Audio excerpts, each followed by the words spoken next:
ဒီပြောင်းမွေးတဲ့လူကပြားလောင်းတွေကိုလက်နဲ့လိုက်ချေပြနေတယ်။အခုဗီဒီယိုမှာမြင်နေရတဲ့ပြောင်းမွေးတဲ့လူကတော့ပြားလောင်းတွေကိုလက်နဲ့လိုက်ချေနေတာပဲဖြစ်ပါတယ်။ဒီတိုင်းကြည့်လိုက်မယ်ဆိုရင်တော့သူ့လုပ်ရက်ကတော်တော်လေးကိုရက်ဆက်ပြီးတော့ပြားတွေကိုဒုက္ခပေးနေတယ်လို့ပါပဲ။ဒါပေမဲ့ဒီလိုရဲ့နောက်ွယ်မှာတော့အကြောင်းရင်းတစ်ခုရှိနေပါတယ်။အဲ့ဒါကတော့သူကပြားအောင်ကြီးကိုကာကွယ်ဖို့အတွက်ဒီလိုလုပ်ပေးနေတာပဲဖြစ်ပါတယ်။ပြားတွေကသူတို့အတွက်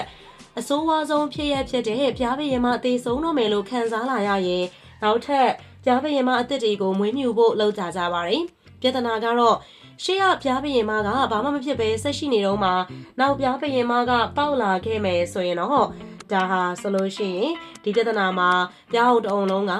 ဇလန်နေရှုပ်ကုန်တော့တာပဲဖြစ်ပါတယ်။ဒီပြဿနာမှာဆိုရင်ပြားအောင်တစ်ခုလုံးကနှစ်ဖွဲ့ကွဲသွားပြီးတော့တစ်ဖွဲ့ရဲ့ပြားပရင်မကိုအုပ်လိုက်ဝိုင်းကြိုက်ကြတာတို့ဒါမှမဟုတ်ပြားအောင်ကြီးကိုနှက်ချမ်းခွဲပစ်လိုက်တာတို့တွေဖြစ်လာတတ်ပြီးတော့နောက်ဆုံးပြားအောင်မှာပျက်စီးရတော့တာဖြစ်ပါတယ်။ဒီလိုဖြစ်လာတတ်တာကိုကာကွယ်ဖို့အတွက်ပြားမွေးမြူရေးလုပ်တဲ့သူတွေက